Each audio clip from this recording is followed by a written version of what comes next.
here talking to you about a little dream we had 5 years ago, and that we started develop in our life, and it became a concrete action. We took it in a country, one of the poorest countries in the world, which is Zimbabwe. We create a project, we call it Dam Project. After our trip there, me and my wife arrived in this country, and we found a really heavy situation. We arrived in an hospital in north of Zimbabwe, where an hospital is a little hospital. There are 4 doctors and 40 nurses. But this hospital covers a huge area. It's 2,700 square kilometers, and about 130,000 people has this hospital as only health refer. Zimbabwe is one of the country hit by HIV. When we arrived there 5 years ago, it was 25.6% of the people, of the Zimbabwean people. And right now is the average is going down. Fortunately, we have 15% of people having HIV. In the hospital, we're talking about 80% of people. Personally, I've never seen before the effect of this virus, and it's really devastating. Above all for people that they have very slow access of food, and above all of water. Let's see where we're talking about in the geographical area. Zimbabwe is in south of Africa, in sub-Saharan Africa.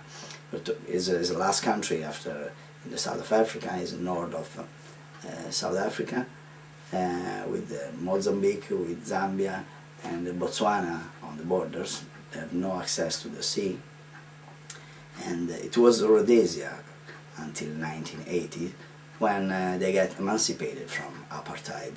But unfortunately, like always happen, almost always happen in African countries, dictators come up and create like a disaster in an economic way, in a political way, in a form of democracy.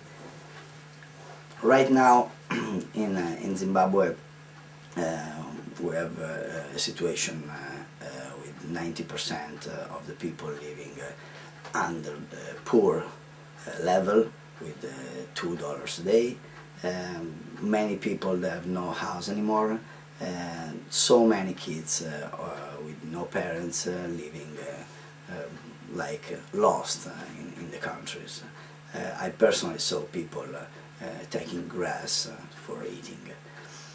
One of the basic problems in this area of the world is that we have 2 seasons, 4 months of rain and 8 months of completely dry season.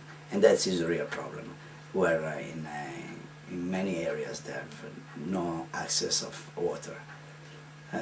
Personally, I couldn't believe how they could live in this condition, in these areas.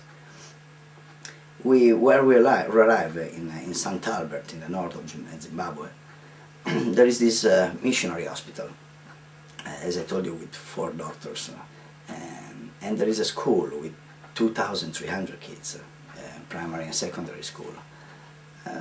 When we arrived there, all this complex of the village, the school and the hospital, they get water 5-6 hours a day, because the level of water was keep going down, and so they didn't have access of electricity. That's in all the country. In Zimbabwe, they have electricity a few hours at night. And that's why when we come back, we decide to talk to you, to everybody, about this situation in order to try to do something. Then fortunately we have engineers, we have many people, all volunteers that join us in this adventure.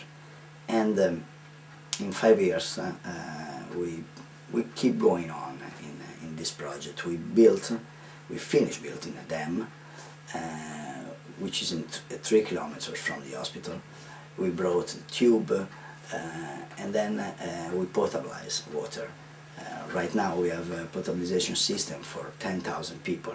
Let's say in this area, among hospital, school and the village people, we have 3,600 people more or less.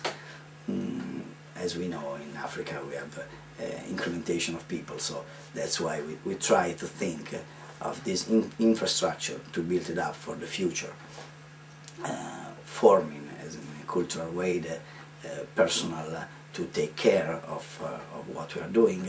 It's a big job we are doing, and really with the few resources, because many people, above all here in Italy, try to help us in many little ways, selling the calendars we have done with our project, selling books, people give to collect funds, and many little ways of fundraising, as dinners, solidarity dinners,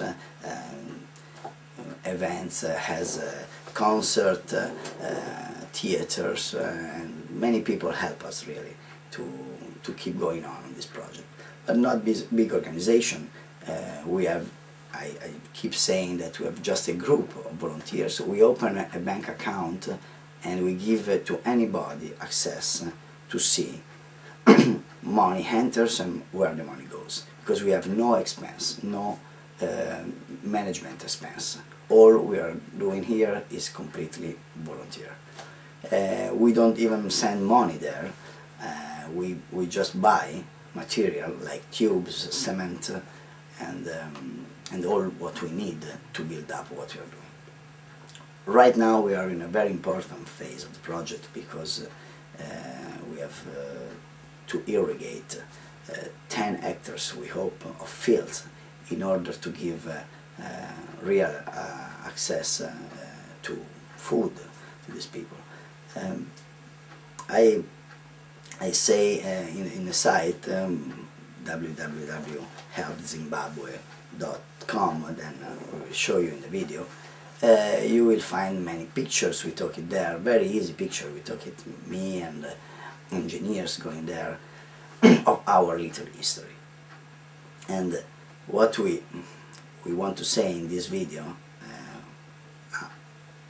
not only we are looking for helping, but we want to transmit a sense of joy, of deep joy.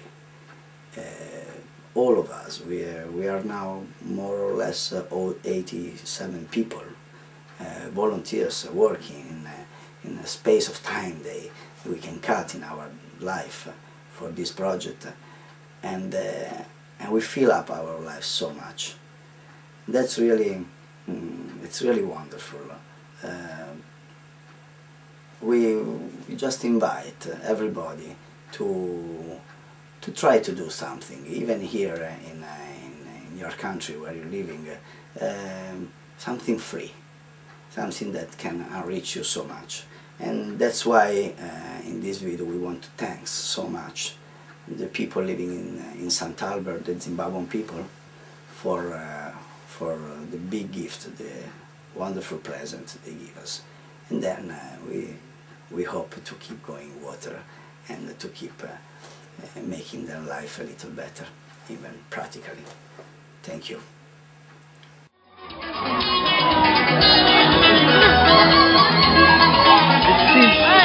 Accelerated.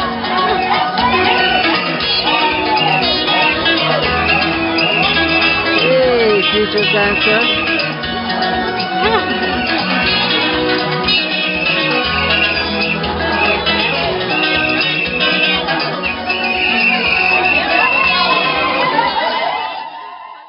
Io spero che tanti amici si metteranno le mani insieme, che finiamo questo progetto, che è un progetto per la vita, l'acqua e la vita. Io auguro tanto che gli amici sentiranno il nostro grido per l'acqua. Grazie.